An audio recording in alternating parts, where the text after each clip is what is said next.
हम भौतिक विज्ञान शिक्षण में संकल्पना मानचित्रण विकसित करने के सोपान पढ़ेंगे कि संकल्पना मानचित्र को कैसे विकसित किया जाए। Steps to make a concept map.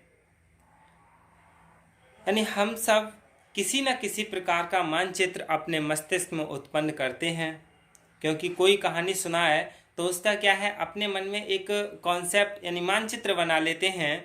जब हमारे मन में संवेदना हो तो हम विश्व मत बनाना प्रारंभ कर देते हैं। ये जो विकसित हुआ मत है ये हमारा अपना है और भाषा द्वारा उसे दूसरों के साथ बांटते हैं। इस प्रक्रिया को संकल्पना मानचित्र कहा गया है। यह मात्र विकसित मत को निरूपित करता है मानचित्रण, जिसमें हम इसे अधिक अच्छी तरह से समझ सकें और प्रयोग में ला सकें। यानी we all generate some kind of map in our brain. यानी एक संकल्पना मानचित्र संपूर्ण विषय के लिए, एक इकाई के लिए या एक प्रकरण के लिए विकसित किया जा सकता है। इसके कुछ सोपान हैं, उन्हें जान लेते हैं।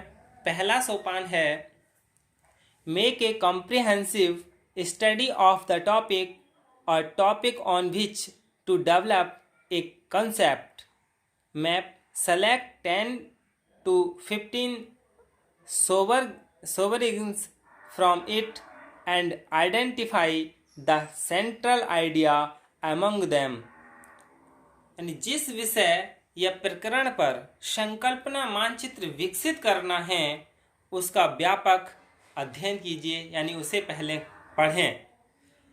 उसमें से 10 से 15 संप्रत्ययों का चयन कीजिए, यानी जो खास संप्रत्यय हैं, कॉन्सेप्ट हैं, उनको चयन कर लीजिए और उनमें से केंद्रीय विचार को पहचान लिए, यानी मुख्य विचार क्या है जिस पर हम उसे एक्सप्लेन कर सकें। यह केंद्रीय विचार अन्य संप्रत्ययों से अर्थपूर्ण ढंग से संबंधित होता है। मतलब सर्वप्रथम समस्त संप्रत्ययों के नाम लिख लें।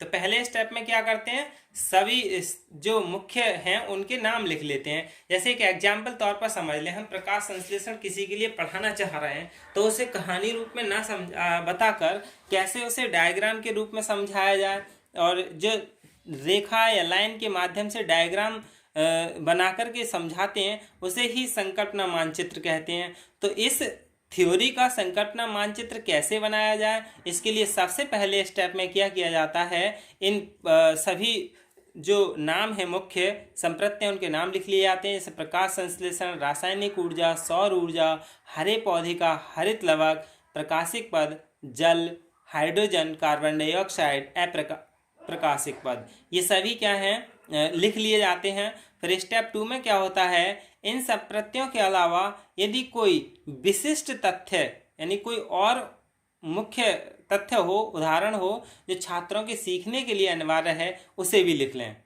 दूसरे स्टेप में क्या है, और भी चीज़ लिख लें जो ज़्यादा ही समझाने के लिए लायक है।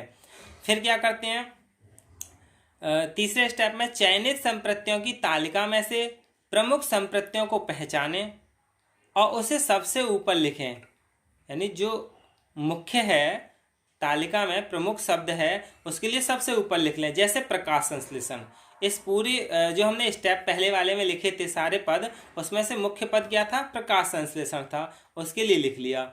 स्टेप 4 में क्या करते हैं, प्रकाश अधीनस्थ यानी सबॉर्डिनेट संप्रत्यय के नीचे प्रथम स्तर के अधीनस्थ संप्रत्ययों को व्यवस्थित करें। इस स्तर पर संयोजन यानी प्रपोजिशंस या जोड़ने वाले शब्द जैसे देता है, प्रकार, इनमें से है, कर सकता है आदि का प्रयोग करें, जिनमें प्रमुख संप्रत्यय एवं अधीनस्थ संप्रत्ययों में उपयुक्त संबंध भी स्थापित हो सके। जैसे एक उदाहरण रूप में समझ लें हम कि इसे कैसे प्रयोग में किया जाए। जैसे कि ये दे रखा है, इसमें मुख्य पद हमने लिख लिया प्रकाश संश्लेषण, और इसके लिए 2 भागों में बांट दिया, प्रकाशिक पद और अप्रकाशिक पद। इसमें से सौर ऊर्जा यानी परिवर्तित करता है, ये भी लिख लिया। फिर उसके बाद रासायनिक ऊर्जा यानी मैं, जो शब्द क्या हैं, जोड़ने वाले शब्द हैं, जैसे परिवर्तित करता है सौर ऊर्जा में रासायनिक ऊर्जा। और हरे पौधे का हरित लवक प्रकाश संश्लेषण 2 भागों में बांटता है, प्रकाशिक पद अप्रकाशिक पद। यानी इस तरह से जोड़ने वाले शब्दों को भी लिख लिया जाता है। अगला 5वां स्टेप है समान संप्रत्ययों की पहचान होने पर, यानी जो प्रत्यय समान हैं उनकी यदि पहचान हो जाए तो उनको क्या है हायरार्किकल बनाएं, यानी पदानुक्रम में लिखें। एक बार संप्रत्यय की पहचान हो जाए तो अधीनस्थ संप्रत्ययों को व्यवस्थित करना प्रारंभ कर दें और ऊपर के स्तर के संप्रत्ययों से सीधे जोड़ दें। जैसे अगले स्टेप में समझ लेंगे। अगले स्टेप में क्या है, इस स्टेप में 5वें में क्या है, इनके लिए हायरार्किकल लिख लेते हैं यानी क्रम वाइज। और छठे में क्या है, संप्रत्ययों के चारों ओर परिधि खींचिए, यानी जो हमने नाम लिखे हैं उनकी परिधि खींचिए, बॉक्स बना लें। और समान अधीनस्थ संप्रत्ययों में सह संबंध दिखाने के लिए अनुप्रस्थ रेखा यानी लाइन खींच दें। और जो जोड़ने वाले शब्द हैं उनको ऊपर लिखें जिनसे उनका संबंध स्थापित हो सके। यह संबंध एक सिद्धांत बनाते हैं। तो छठे वाले स्टेप में सारे ही पद जितने भी स्टेप्स हैं उन सब का इसमें प्रयोग कर लिया जाता है। जैसे अभी समझते हैं एक उदाहरण। जैसे ये प्रकाश संश्लेषण का उदाहरण दे रखा है, ये हमारा मुख्य शब्द था प्रकाश संश्लेषण। इसे हमने बॉक्स में बंद कर लिया और इस हरे पौधे के हरित लवक इसे भी कर लिया। जो जोड़ने वाले शब्द हैं यानी विभाजित है, प्रकाश संश्लेषण विभाजित है 2 में, प्रकाशिक पद और अप्रकाशिक पद। इनमें क्या होता है, प्रकाशिक पद में प्रकाश होता है और प्रकाश संश्लेषण क्या होता है सौर ऊर्जा में परिवर्तित होता है। तो ये जोड़ने वाले शब्द भी लिख लिए, लाइन भी इसमें कर ली और ब्रैकेट भी यानी बॉक्स में भी लिख दिया।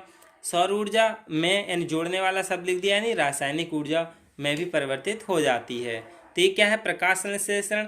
यदि हमें कोई भी टॉपिक समझाना है तो उसके लिए इसी तरह से ही समझाया जाता है। एक उदाहरण और जान लें।